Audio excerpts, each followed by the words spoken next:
Mr. Knots, or Erskines, or Watts, for all were strangers to Mr. Knott's establishment as far as Watt could see, with the exception of Mr. Knott himself and his personnel at any given moment. This fugitive penetration took place shortly after Watt's arrival. On his answering the door, as his habit was, when there was a knock at the door, he found standing before it, or so he realized later, arm in arm, an old man and a middle-aged man. The latter said, "We are the Gauls, father and son, and we are come, what is more, all the way from town to tune the piano." They were two, and they stood arm in arm in this way because the father was blind, like so many other members of his profession. For if the father had not been blind, then he would not have needed his son to hold his arm and guide him on his rounds. No. But he would have set his son free to go about his own business. So Watt supposed, though there was nothing in the father's face to show that he was blind, nor in his attitude either, except that he leaned on his son in a way expressive of a great need of support. But he might have done this if he had been halt or merely tired on account of his great age.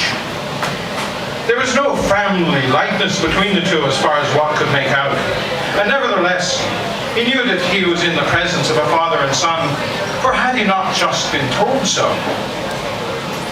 Or were they not perhaps merely stepfather and stepson? We are the Gauls, stepfather and stepson.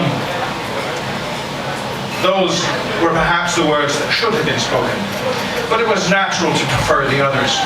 Not that they could not very well have been a true father and son without resembling each other in the very least, for they could.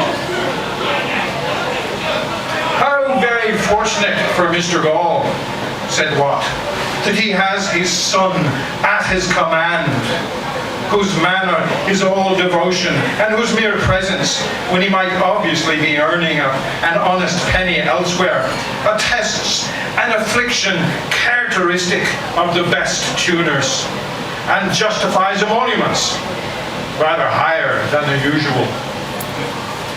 When he had led them to the music room and left them there, Watt wondered if he had done right. He felt he had done right, but he was not sure.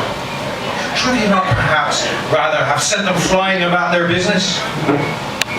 Watt's feeling was that anyone who demanded with such tranquil assurance to be admitted to Mr. Knott's house deserved to be admitted in the absence of precise instructions to the contrary.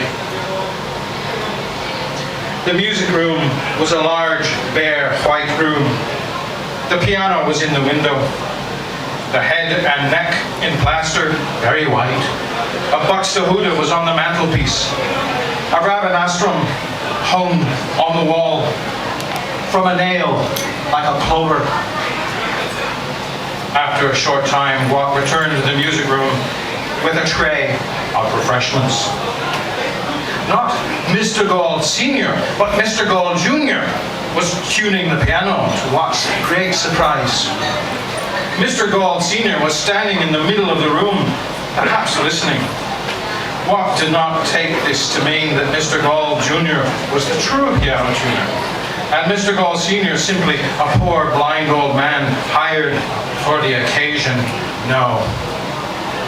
But he took it rather to mean that Mr. Gaul Sr., feeling his end at hand and anxious that his son should follow in his footsteps, was putting the finishing touches on a hasty instruction before it was too late.